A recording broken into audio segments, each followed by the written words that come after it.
Muito bem, nós vamos então à segunda aula, né? Dentro deste bloco, né, de propedêutica do abdômen, nós vamos falar da propedêutica do fígado, né, da propedêutica do fígado. Então, passamos, né, por aquela introdução, falamos da importância da inspeção, falamos da importância da inspeção estática, da inspeção dinâmica, falamos da importância da palpação, da percussão, né? Falamos de pontos dolorosos do abdômen, de pontos herniários. Nós vamos agora, então, centrarmos nossa discussão aqui na propedêutica do fígado. Esta é a segunda aula dentro deste bloco que nós nos propomos a trazer a vocês. A propedêutica do fígado. Obviamente, quando a gente fala de propedêutica do fígado, a gente está falando também inspeção, palpação, percussão e ausculta, agora direcionada, né, a um órgão específico. A hepatimetria, né, é uma regra obrigatória no exame físico do fígado. A hepatimetria, eu percuto, não é, essa região aqui do segundo espaço intercostal direito, né? Então, eu identifico aqui, não é, o manúbrio, localizo o segundo espaço intercostal direito e vou percutindo em direção ao limite superior do fígado, que geralmente se encontra ali entre o quinto e sexto espaço intercostal direito. O som timpânico, né, o som atimpânico do pulmão, o som atimpânico do pulmão, daqui a pouco se torna submaciço ou maciço. Aqui começa o limite superior do fígado, né? Então, eu delimito aqui, né, o limite superior do fígado, e eu venho agora, né, ou palpando ou percutindo da fossa ilíaca direita para cima, até encontrar a área de maciçez hepática ou palpar a borda hepática. Com a fita métrica, eu meço, obviamente, né, o tamanho do fígado no que diz respeito à hepatimetria do lobo direito do fígado, que é em torno, né, de 8 a 12 centímetros. 8 a 12 centímetros. Qualquer fígado maior do que 12 centímetros pode corresponder a uma hepatomegalia. A mesma coisa eu faço em relação ao lobo esquerdo do fígado, né? Tamanho do lobo esquerdo do fígado em torno de 4 a 6, no máximo 8 centímetros. Né? Então, a hepatimetria ela deve ser feita obrigatoriamente na hora que eu examino este fígado.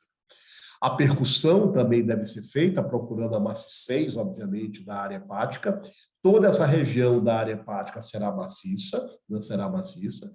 Né? Ela geralmente é indolor. Quando você percute a área hepática e tem dor em um ponto localizado, isto pode corresponder, né, a um sinal chamado sinal de Torres-Homem. O sinal de Torres-Homem é dor localizada em um ponto único da área hepática. Vamos caracterizar uma situação, né, que você pode pegar aí na prática clínica diária. Chega um paciente, adulto jovem, ou mesmo um adulto maduro, com febre, né, queda do estado geral, icterícia, né, dor na topografia do fígado, né, no andar superior do abdômen, na área hepática, e aí, né, esse paciente de fato está febril, esse paciente tem alguns dias de febre, teve ou não teve diarreia anterior, ou está ou não com diarreia, isso pode faltar, né? E aí você vai percutir a área hepática, né? Ele tem dor localizada em um ponto. Esta febre, esta queda do estado geral, a presença de icterícia, dor em um ponto localizado da área hepática, pode corresponder ao que a gente está chamando de sinal de Torres-Homem, e esse conjunto de sinais e sintomas pode corresponder ao diagnóstico do abscesso hepático. Abscesso hepático, geralmente, do tipo amebiano, que costuma ser único. Os abscessos hepáticos piogênicos costumam ter mais de um, na maioria das vezes, no momento do diagnóstico, e com o estado geral até mais comprometido do que aquele com abscesso hepático amebiano. Então, o sinal de Torres-Homem é dor, a percussão em um ponto da loja hepática, e o sinal de Torres-Homem faz analogia com abscesso hepático. A imagem, certamente, que eu solicitar, seja ultrassom, seja tomografia ou ressonância, documentará ali uma imagem compatível com abscesso hepático. Portanto, na percussão da área hepática, eu também posso encontrar timpanismo da área hepática. Esse timpanismo da área hepática pode ser só por interposição de uma alça ali na região entre o diafragma e o fígado, né? Isso chama-se de chilaidite, né? Quando você olha na imagem, você vê uma alça interposta ali, o radiologista chama isso de chilaidite. Isso não merece, obviamente, nenhuma intervenção maior, mas esse paciente pode ter timpanismo da área hepática, está com dor abdominal aguda, deu entrada numa emergência com dor de poucas horas de evolução, com ou sem vômitos, né? Mas dor de significância clínica, né? E aí você vai examinar este paciente, quando você percute a loja hepática, você encontra um timpanismo de loja hepática. Dor abdominal aguda com timpanismo de loja hepática, na rotina de abdômen agudo, você pode se deparar com um pneumoperitônio. Então, o sinal de Joubert é este timpanismo de área hepática na vigência de um pneumoperitônio, perfuração de víscera oca, particularmente, obviamente, perfuração de uma úlcera péptica, né, de uma úlcera, né, péptica, seja gástrico-duodenal, levando a pneumoperitônio e, consequentemente, né, com alojamento de ar livre, né, entre o fígado e o diafragma, e que a rotina de abdômen agudo vai caracterizar muito bem. Então, outro sinal na propedêutica que a gente chama de sinal de Joubert. Muito bem?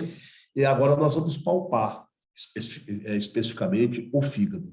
Mais uma vez, se vocês olharem essas imagens, olha a elegância desse examinador. Né? Olha a elegância como ele palpa, né, o fígado, qualquer que seja uma das técnicas. Você pode usar essa palpação em garra do fígado, você pode usar essa palpação bimanual, em que uma mão fica ali atrás, fazendo um rechaço mantido para levantar mais o fígado anteriormente, e essa que está palpando aqui de cima vem lá de baixo para cima, da fossa ilíaca direita para cima, utilizando sempre, né? Na expiração, eu aprofundo a mão, na inspiração, eu venho subindo para tocar o fígado. Então, ins, ins, e eu vou tocar a borda hepática. E eu vou analisar essa borda hepática. Essa borda hepática é romba, essa borda hepática é fina, essa borda hepática é serrilhada, essa borda hepática é dolorosa, né? A superfície desse fígado é lisa, é nodular, né? É dolorosa. Então, o que analisar? Tamanho, superfície hepática, borda hepática, sensibilidade à palpação, seja nessa técnica bimanual, que aqui está à minha esquerda, seja nessa técnica, né, em garra, que está à minha direita, e aí você não precisa, né, você escolhe uma técnica e se habilite nessa técnica para examinar com elegância, para examinar com capacitação técnica de identificar os achados que você procura. A semiologia ela é tão bonita, ela é tão essencial, ela é tão necessária, né, na medicina, né, que quando você sabe procurar e encontra, você só espera os exames complementares que venham te ajudar. Você não vai depender dos exames complementares para imaginar um possível diagnóstico. Não. Você já sabe do que se trata, você já elaborou uma hipótese diagnóstica, os exames complementares vêm, por isso que chama-se complementar, vêm, né, e te ajudam na conclusão do diagnóstico. E não, né, eles que te farão pensar em um diagnóstico. Portanto, a palpação do fígado, né, e o que eu procuro. Qual a técnica que eu vou usar, né, você escolhe e se aprimora. A ausculta, né, do abdômen, no sentido da semiologia do fígado, ela tem papel. Essa manobra chamada manobra da arranhadura para a determinação da hepatimetria, né, ela é feita principalmente nos fígados em que você está examinando o fígado no abdômen assítico, né, em que você não pode, né, aprofundar a mão na eis e inspiração, você aprofunda a mão, e você não pode palpar, porque tem um volume abdominal grande, você pode usar ali o estetoscópio fazendo o método da arranhadura, né? Ou seja, você coloca o esteto na topografia da área hepática e vai trazendo e vai fazendo essa técnica da arranhadura, aproximando, né, o mais próximo do esteto. O som vai mudando. Quando o som fica mais surdo, né, ali tem tecido sólido, ali tem a área hepática. Então, essa manobra da arranhadura ela é utilizada para, né, principalmente identificar tamanhos do fígado, né, hepatimetria, né, em pacientes com ascite para a qual você tem dificuldade de palpação. Mas aí a gente pergunta, há papel para a ausculta do fígado, além disso que nós falamos? A resposta é sim. Na ausculta hepática, eu vou encontrar atrito hepático. Na ausculta hepática, eu posso encontrar sopro hepático. Né? O sopro hepático, eu posso encontrar na hepatite alcoólica. O sopro hepático, eu posso encontrar na síndrome de Redi-Osler-Weber.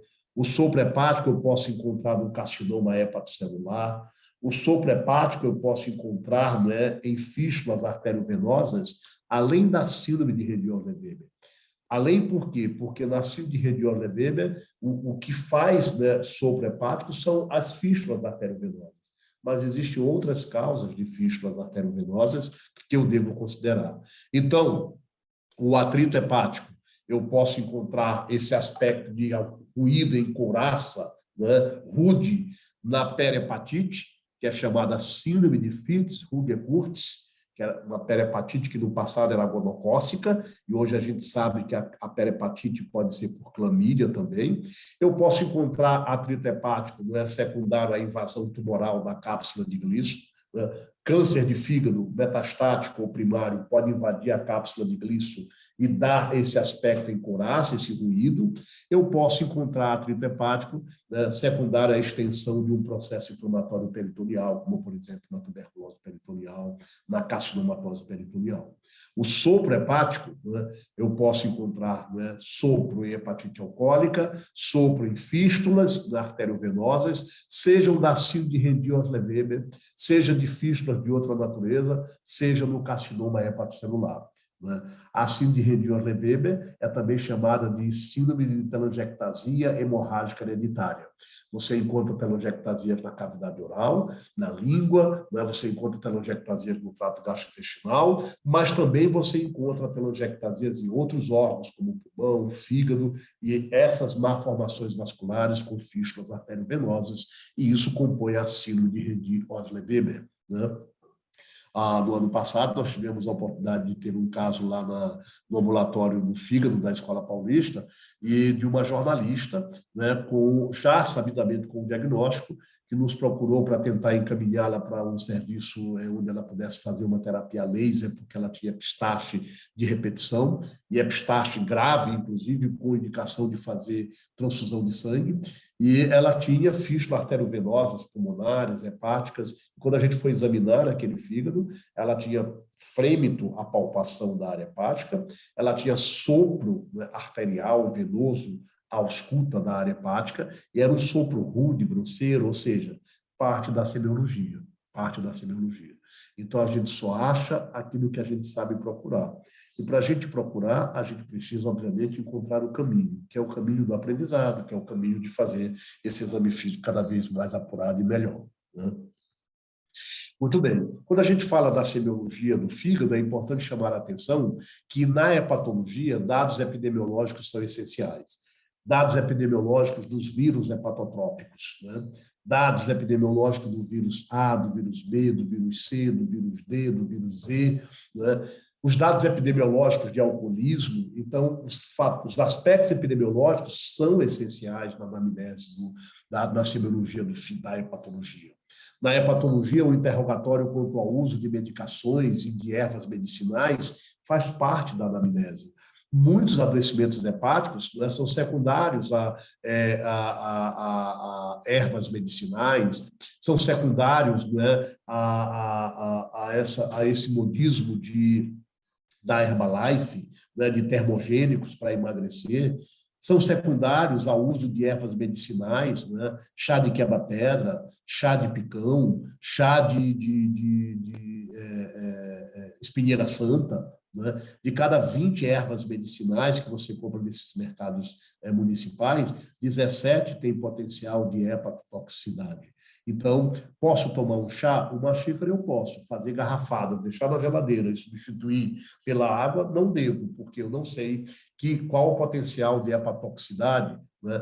Chá de Maria Mole, que as mães usam como xarope para criancinhas com bronquite, são potencialmente hepatotóxicos e podem ser letais, inclusive. Então, na hepatologia, o interrogatório quanto ao uso de medicamentos, né, da indústria farmacêutica e ervas medicinais faz parte da rotina clínica. O indivíduo que está usando cronicamente nimesulida pode fazer uma hepatite medicamentosa, as transaminases lá em cima, pode chegar sintomático, né? Então, é preciso, né, que na anamnese essa abordagem seja feita e discriminada com muita atenção. Na hepatologia, checar o cartão de vacina do seu paciente é altamente recomendável. Imagina, eu tenho um fígado gorduroso, um fígado esteatótico, né? Será que eu sou vacinado para vírus B? Se eu não tiver imunidade para vírus B, se eu adquirir vírus B lá na frente, num fígado já doente, eu posso, né, ter piora clínica, gravidade maior. Imagina um paciente com hepatite autoimune, que não é imune para hepatite B e adquire hepatite B lá na frente, né? Então, checar o cartão de vacinas é obrigatório. Na hepatologia, se a suspeita é de hepatopatia autoimune, amplia a sua visão. A coexistência de doenças autoimunes extrahepáticas é um achado comum. Então, eu tenho uma hepatite autoimune aqui de sendo diagnosticada, eu vou procurar ver se não tem uma tireoidite de Hashimoto, vou examinar bem essa tireoide, vou pedir, né, hormônios tireoidianos, vou pedir anticorpos, né, para Hashimoto, né? Pensar na doença celíaca como coexistência. Essa frase é só para deixar a lembrança de vocês, né? Se eu faço o diagnóstico de uma hepatopatia autoimune, lembre, a coexistência com outras autoimunidades fora do fígado é comum. É comum. Então, eu tenho que buscar, eu tenho que examinar o meu doente por completo, eu tenho que examinar o meu doente por inteiro, né? O exame físico de um paciente não é pela metade. O exame físico de um paciente não se restringe só àquela dor abdominal. O exame físico de um paciente tem que ser o exame físico completo, completo. Os pacientes, né, na propedêutica do fígado, né, os pacientes com doença hepática aguda, as hepatopatias agudas, do vírus B, né, hepatite aguda do vírus B, do vírus A, do vírus E, né, de uma hepatite medicamentosa, né, ou esse paciente, né, é um paciente com doença hepática crônica avançada. Quem é esse paciente com doença hepática crônica avançada? O cirrótico. O cirrótico compensado? O cirrótico compensado está aí no metrô e você olha e não observa nada, né? Está sentado à mesa de um restaurante, você olha e não observa nada, ele está compensado, né? Quando você examina esse paciente, você não encontra sinais grosseiros de adoecimento. Na doença descompensada, ele tem ascite. Na doença descompensada, ele pode estar ictérico. Na doença descompensada, ele pode estar em hemorragia digestiva, em síndrome hepatorrenal. O cirrótico descompensado é um doente multissistêmico, né? E essa descompensação, ela salta aos olhos e é muito bem caracterizada pelo examinador. Então, quando a gente olha um paciente com doença hepática crônica avançada, no caso de um paciente cirrótico, há um momento em que ele passa muitos anos compensado, há um momento em que ele descompensa e essa doença passa a ser multissistêmica. E assim é este, por exemplo, da imagem que a gente apresenta aqui ao lado, com essa ascite volumosa, não é? Às vezes refratária ao tratamento ou intratável. Os principais sinais e sintomas, né, desses adoecimentos hepáticos dizem respeito à icterícia, a sintomas constitucionais, como, né, fadiga, prurido, né, perda ponderal, dor abdominal, ascite, hemorragia digestiva varicosa, sinais de encefalopatia hepática com desorientação, né, e com déficit cognitivo, com a presença do flapping, que a gente examina nesses pacientes cirróticos descompensados, e os estigmas de hepatopatia crônica, né, que a gente vai chamar a atenção daqui a pouco. Vejam aqui alguns sinais físicos que a gente procura no paciente cirrótico, no paciente com doença hepática crônica avançada. As linhas de Moerke, né, que são essas linhas transversais aqui, né? As linhas de Moerke são sinais de hipovolemia que a gente encontra no cirrótico, que a gente encontra no paciente desnutrido, que a gente encontra no paciente com síndrome nefrótica, que a gente encontra nos pacientes hipoproteicos, né? As unhas de Terry, que a gente chama unhas meio a meio, ó, né? A parte distal ela é mais escura, a parte não é superior é mais branca. As unhas de Terry, né, em doentes com doença hepática, não é, crônica, cirróticos. Então, na mão de um paciente com cirrose, você encontra uma série de sinais físicos, se você souber procurar, né? Olha aqui a contratura de Dupuytren, essa fibrose, né, palmar, né, que às vezes deforma, né, o dedo em flexão.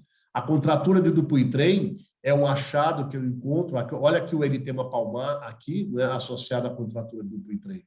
A contratura de Dupuytren eu encontro no cirrótico, eu encontro no paciente com DPOC, eu encontro no paciente com artrite reumatoide, eu encontro contratura de Dupuytren primária idiopática, eu encontro nos remadores profissionais, mas ela também está como um sinal físico na mão do paciente cirrótico.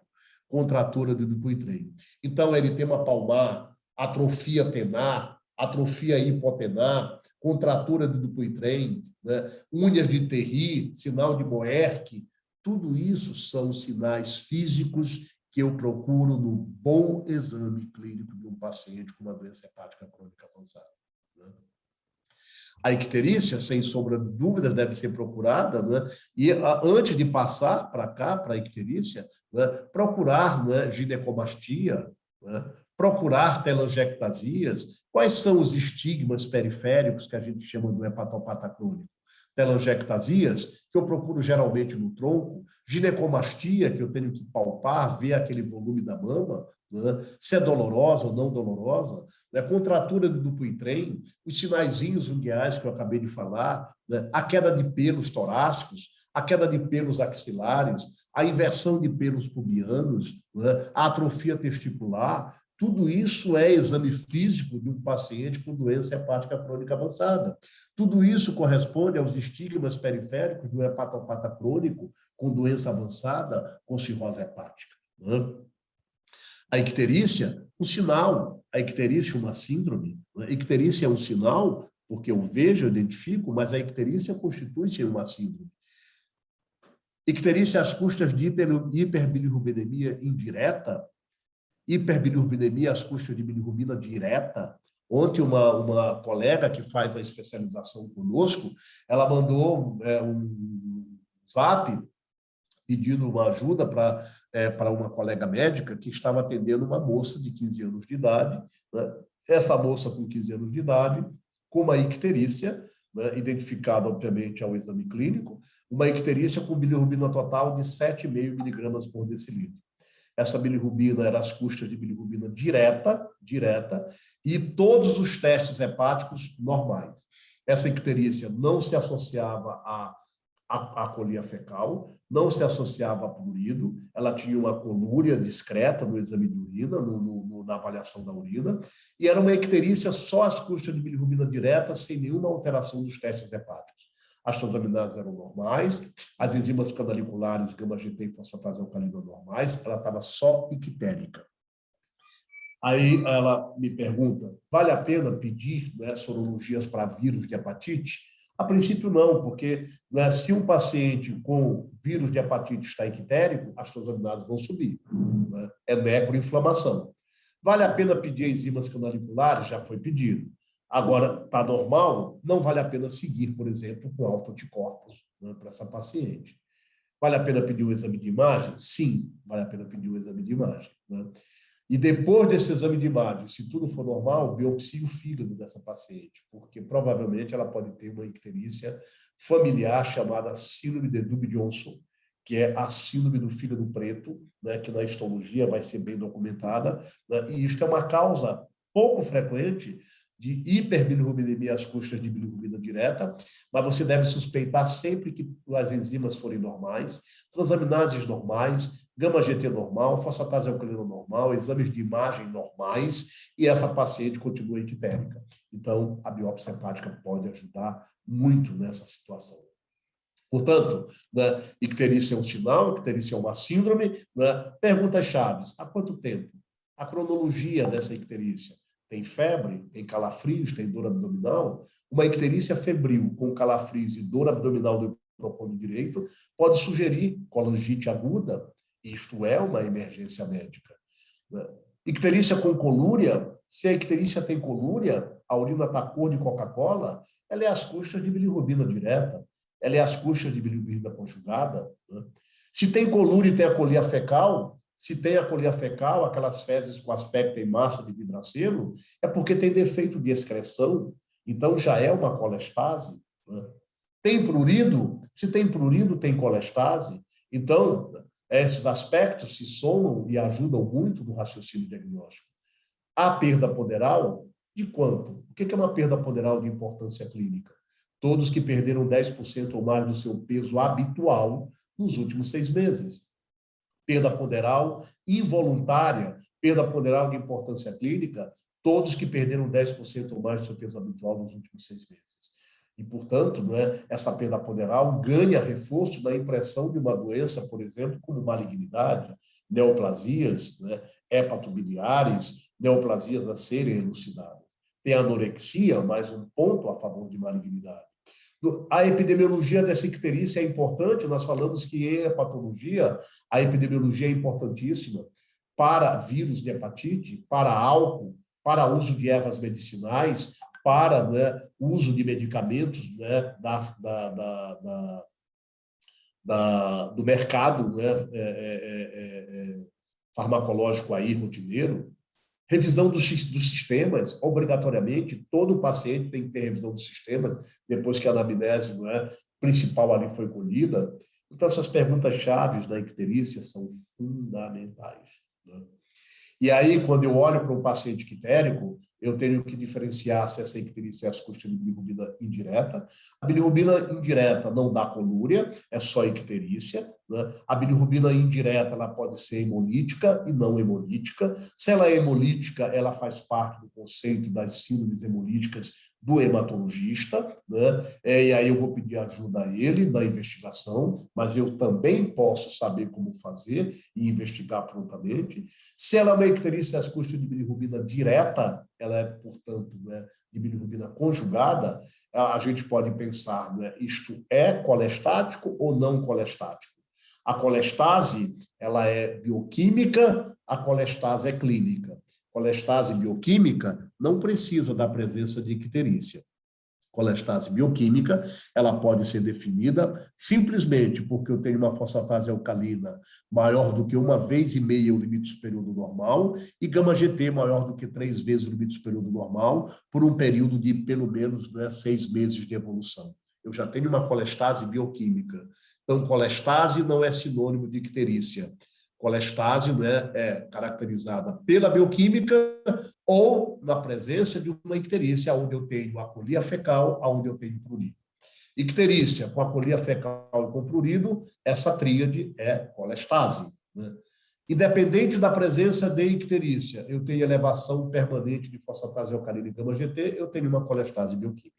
Então, só para conceituar e tirar esse estado de confusão de que, não, só tem colestase se tiver icterícia, se tiver acolia fecal, se tiver prurido. Não, a colestase pode ser bioquímica, a colestase pode ser clínica.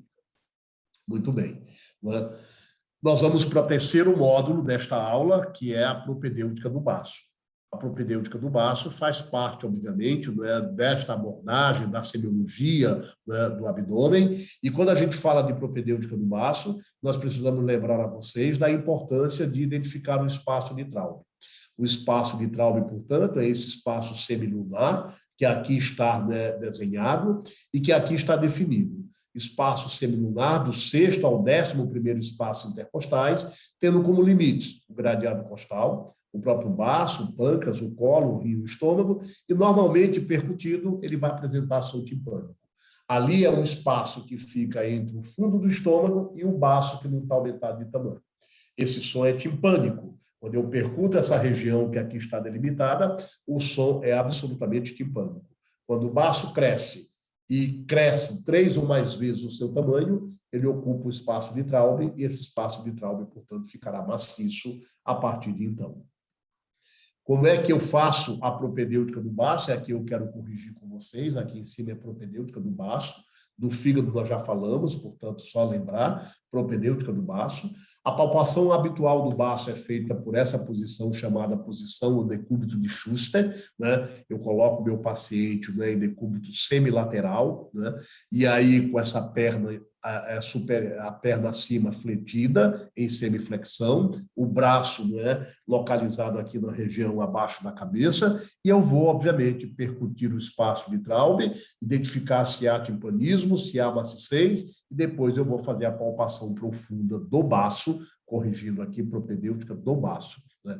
De novo, aqui só a denominação do slide é que ficou, né, inadequada, a propedêutica do baço, e aí eu venho palpando, no decúbito de Schuster, eu venho palpando, né, da fossa ilíaca direita em direção ao gradil costal esquerdo, né? E aí utilizando sempre, né, ins e expiração, ins e expiração. E eu venho lá da fossa ilíaca direita em direção ao rebordo costal esquerdo. Aonde eu palpar o baço, ali eu vou parar, analisar, e aí eu vou palpar borda, vou avaliar a sensibilidade, vou procurar a chanfradura do baço, vou procurar delimitar o tamanho desse baço, porque a partir disso eu vou caracterizar, né, o grau de esplenomegalia. A outra técnica de palpação do baço, de novo propedêutica do baço, né, é palpar, né, com essa técnica bimanual, como se eu estivesse palpando o fígado lá do outro lado, né? A mão que está aqui posterior está rechaçando, mantendo o rechaço, a mão que vem palpando de baixo para cima para encontrar o baço e delimitá-lo e caracterizá-lo. Vejam aqui, mais uma vez, a elegância de quem palpa. Essa elegância só é adquirida quando eu tenho a habilidade e a técnica exatamente de examinar. Para isso, eu tenho que treinar, eu tenho que ganhar experiência, né?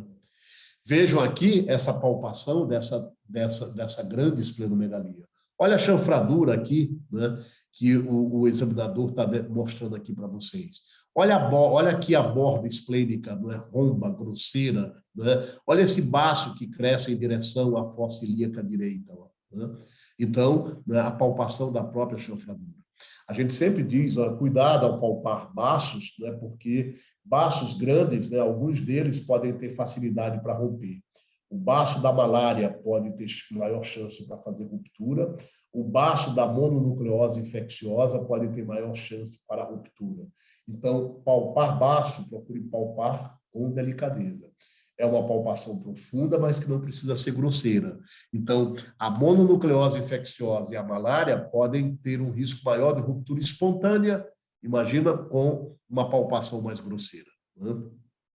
E aí, depois que você palpa o baço, analisa o tamanho, analisa a superfície, borda, sensibilidade, né? Você vai estimar o tamanho do baço, por essa classificação de Boyd, em baço grau 1 ao baço grau 4. Baço grau 1, palpável sobre o rebordo costal.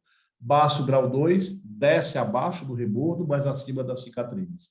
Baço grau 3, na cicatriz umbilical. Baço grau 4, abaixo da cicatriz umbilical. O desafio de causas de esplenomegalia, quando o baço é grau 1, é imenso. O desafio de causas de esplenomegalia, quando o baço é grau 4, diminui. Poucas condições fazem grandes esplenomegalias. Muitas condições fazem baço aumentado de tamanho grau 1, grau 2. Então, vejam quais são as principais causas de esplenomegalia grau 4, né? Calazar, malária, esquistossomose, leucemia mieloide crônica, os linfomas, a salmonelose septicêmica prolongada, que é uma doença que se associa salmonela com esquistossomose crônica, as lipidoses, né, doença de Gaucher, doença de Niemann-Pick. Então, 1, 2, 3, 4, 5, 6, 7, no máximo 10 causas de esplenomegalia grau 4. Enquanto que esplenomegalia grau 1, você bota uma centena de diagnósticos diferenciais. O desafio é muito maior naquele momento do diagnóstico.